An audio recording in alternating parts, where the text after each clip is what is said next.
Dark Syndrome, Happy Outside, Ambiar Inside. Bersama saya, Khofifah Riza Firmansyah dari Akuntansi 2020. Mungkin beberapa dari Anda, atau bahkan saya sendiri, ketika menjumpai atau menemui orang yang mampu meraih kesuksesan, kita pasti berpikir, wah, enak banget ya hidupnya, hidup serba kemudahan, perasaan senang, dan lain sebagainya. Namun, benarkah demikian? Siapa sangka di balik keberhasilan tersebut terdapat sebuah tekanan atau segudang masalah yang coba ia tutupi agar ia terlihat baik-baik saja. Kondisi ini bisa kita analogikan dengan seekor bebek yang sedang berenang di atas permukaan air. Apabila kita melihatnya, kita pasti menyimpulkan bahwa bebek tersebut terlihat sangat tenang ketika berada di atas permukaan air.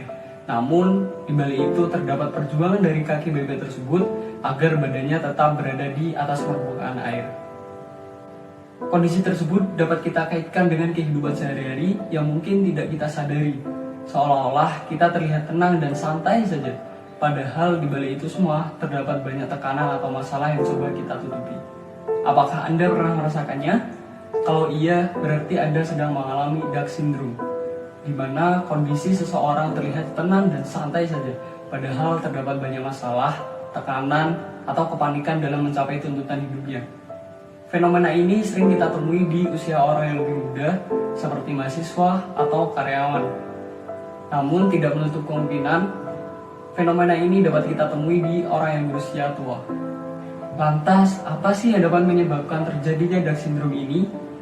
Ada beberapa faktor yang dapat meningkatkan terjadinya Dark Syndrome ini. Yang pertama, ada tuntutan akademik. Lalu yang kedua, ada pola asuh yang terlalu protektif. Yang ketiga, terlalu perfeksionis. Hingga yang keempat, tuntutan atau ekspektasi yang berlebihan dari teman atau keluarga. Kondisi yang paling sesuai dengan diri kita saat ini adalah faktor tuntutan akademik. Seringkali kita melihat seorang mahasiswa terlihat tenang dan santai saja, padahal terdapat banyak beban yang menimpa dirinya. Alih-alih mereka menunjukkan kesulitan yang dihadapinya, orang-orang dengan Dark Syndrome ini, mereka cenderung berpura-pura sampai keberhasilannya dapat tercapai. Padahal, ya meskipun keberhasilan tersebut dapat tercapai, kondisi tersebut dapat mengakibatkan kondisi diri atau keadaan diri menjadi lebih buruk. Psych Central menjelaskan kondisi tersebut dikenal dengan istilah fake it until you make it mentality. Pertama kali diperkenalkan oleh Stanford University dalam menggambarkan persoalan yang dihadapi oleh mahasiswanya pada saat itu. Banyak sekali seorang mahasiswa ingin terlibat aktif dalam berbagai organisasi, ingin terlihat aktif di berbagai bidang akademik, seperti yang mereka lakukan di masa sekolah menengah, tanpa mereka sadari, padahal kondisi di masa perguruan tinggi dan kondisi di sekolah menengah tersebut sangatlah berbeda jauh. Then, what price do they pay? Menjurus ke hustle culture? Well, bisa jadi kehidupan di perguruan tinggi memiliki pressure yang sangat tinggi, baik di bidang akademik maupun non-akademik. Sementara itu, reaksi setiap orang berbeda-beda dalam menghadapi stres atau beban yang dialaminya. Beberapa ada yang masih santai saja atau tenang saja dalam menghadapi berbagai tekanan, namun beberapa orang mengakibatkan kondisi diri yang menjadi lebih buruk akibat stres yang dialaminya. Self-love mungkin seringkali tidak kita sadari. Betapa pentingnya kita mencintai diri sendiri. Hal tersebut juga dapat kita lakukan sebagai solusi dari permasalahan Dark Syndrome ini dengan menganalisis diri kita sendiri.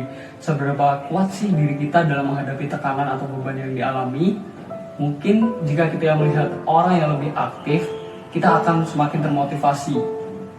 Hal tersebut memanglah baik, namun apabila dari kita termotivasi dari orang tersebut, ternyata menimbulkan beban atau tekanan pada diri kita, hal tersebut menjadi sia-sia. Apabila kondisi kita semakin buruk, konsultasi ke psikolog profesional mungkin menjadi salah satu opsinya. So, itulah kondisi yang sering kita alami saat ini sebagai seorang mahasiswa. Yang perlu digarisbawahi adalah bagaimana kita dapat memforsir diri kita sendiri. Apabila kita termotivasi dengan orang lain, jangan sampai hal tersebut ternyata menimbulkan beban atau tekanan pada diri kita, karena hal tersebut akan menimbulkan kesia-siaan. Itulah pembahasan dari saya. Apabila terdapat salahnya, saya mohon maaf. Apabila terdapat lebihnya, semoga bisa menjadi manfaat atau barokah bagi kita semua. Sekian, terima kasih.